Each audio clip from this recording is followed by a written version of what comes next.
शुक्रिया की कोई जरूरत नहीं है आंटी। ओजान मेरे भाई की तरह है। मेरे कोई बहन भाई नहीं है, तो आज मुझे बड़ी बहन बनना बहुत अच्छा लगा। असल में मुझे शुक्रिया कहना चाहिए। मेरे शुक्रिया करने की वाहिद वजह ये नहीं है। तुम हर हाल में उमर के साथ अपने प्यार पे कायम रही। हर मुश्किल के बावजूद उसका हाथ नहीं छोड़ा, उसे तन्हा नहीं छोड़ा। असल में उसका शुक्रिया अदा कर रही हूँ।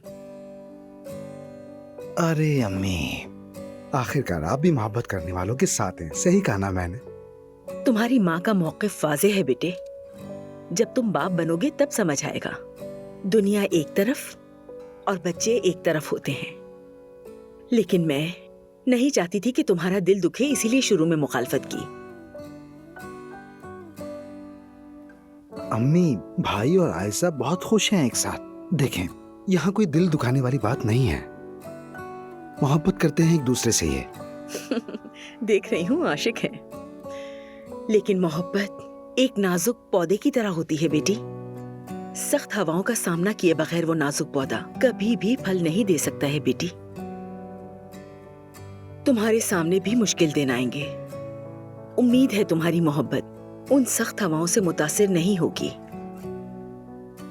नाइला आंटी, मैं उमर से कितनी मोहब्बत करती हूँ बता नहीं सकती। अल्फाज कम पड़ जाएंगे, लेकिन इतना जरूर कहूंगी।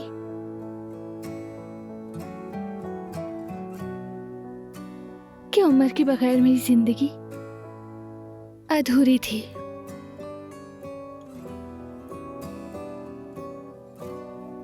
मेरी जिंदगी में हमेशा से कुछ कमी थी।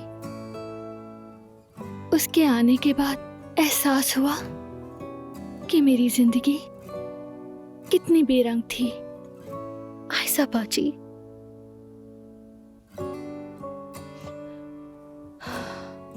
मैं जी तो रही थी, लेकिन उस वक्त मेरे पास जीने का कोई मकसद नहीं था।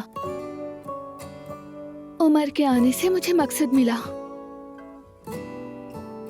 मेरी जिंदगी में बहार लौट आई। मैं नहीं चाहती कि मेरी जिंदगी दोबारा से बेरंग हो जाए।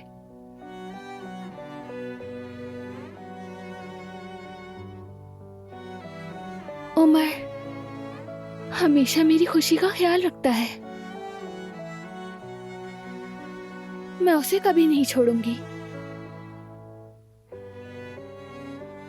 और मैं ये कोशिश भी करूंगी कि वो भी मुझे कभी ना छोड़े। हम मरते दम तक साथ रहें।